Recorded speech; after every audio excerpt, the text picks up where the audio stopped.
ज्योतिष शास्त्र की गणनाओं के मुताबिक इस हफ्ते कैसा रहने वाला है शेयर बाजार का ग्राफ? निवेशकों को किस क्षेत्र में निवेश करना चाहिए और किस क्षेत्र में निवेश करने से बचना चाहिए?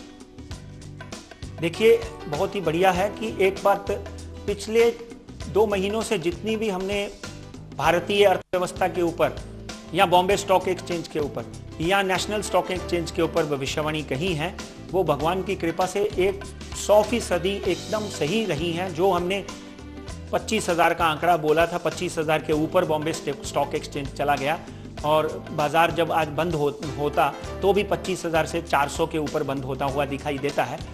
और अगर मैं अगले 3 महीने का टारगेट चांदनी जी अपने दर्शकों को देता हूं तो बॉम्बे स्टॉक एक्सचेंज 26,200 का आंकड़ा पार करेगा जी।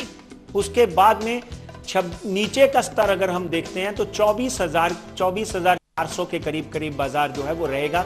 अगले 3 महीने का टारगेट है। अब बात करते हैं कौन सा क्षेत्र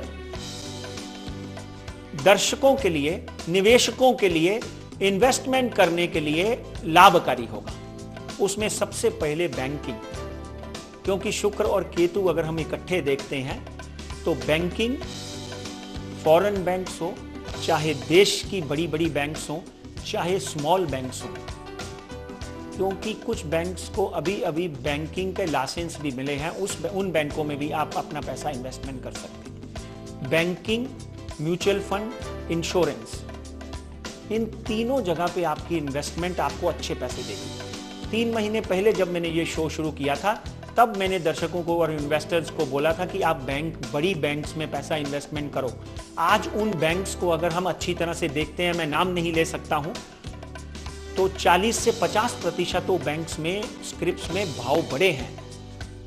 उन भाव बढ़े हुए को आज भी मैं ये कहता हूं कि उनमें अगर आप इन्वेस्टमेंट करते हैं तो उतनी ही बढ़त अभी तक उनमें बाकी है। यानी एक स्क्रिप्ट 1400 से शुरू हुई थी, 2700 रुपए के ऊपर है, तो वो जो स्क्रिप्ट है और 1000 रुपए बढ़ने के योग बनते हैं। ये बात समझ के ले लेनी जरूरी है। अब पेट्रोलियम, जैसे आपने बोला कि पेट्रोलियम के भाव बढ़ेंगे, आम आदमी त्रस्त होगा, मगर यहां पर जितनी भी पेट्रोलियम कंपनीज हैं उन कंपनीज में आप इन्वेस्टमेंट करेंगे तो 20 से 25% 3 महीने के अंदर अंदर आपको पैसा मिलता हुआ दिखाई देता है।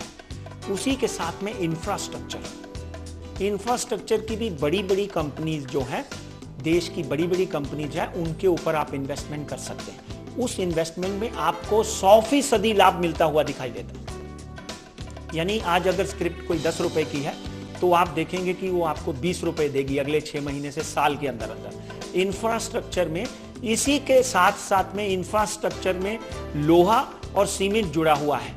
लोहा और सीमेंट जुड़ने की वजह से आप लोहे और सीमेंट की जो कंपनीज हैं उनमें भी बढ़ोतरी मिलेगी, बल्कि सोने कहीं ना कहीं, लोहे में कहीं ना कहीं कुछ समस्या नजर आती है। इसलिए लोहे की जितनी भी कंपनीज या स्टील कंपनीज हैं उनमें सोच समझकर इन्वेस्टमेंट करें। जो कंपनीज ब्लू चिप्स हैं उनमें ही इन्वेस्टमेंट करें। अभी अवॉइड क्या करें? मैं इस बात को बोलकर प्रसन्नता महसूस करता हूं कि अवॉइड करने वाला कुछ भी नहीं है। मार्केट में सब कुछ बढ़ने वाला है।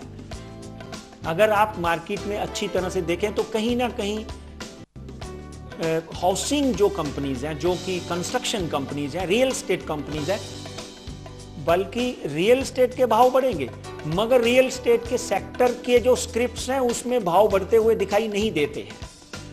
इसी तरह निफ्टी की बात करते हैं। नेशनल स्टॉक एक्सचेंज निफ्टी 7,250 से लेकर 7,700 के बीच में जाएगा।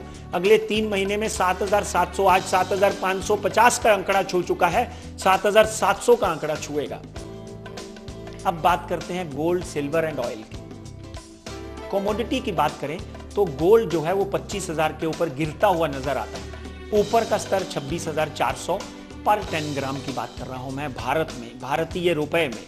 उसी तरह सिल्वर की बात करें तो सिल्वर में मैं हमेशा बुलिश रहा हूं।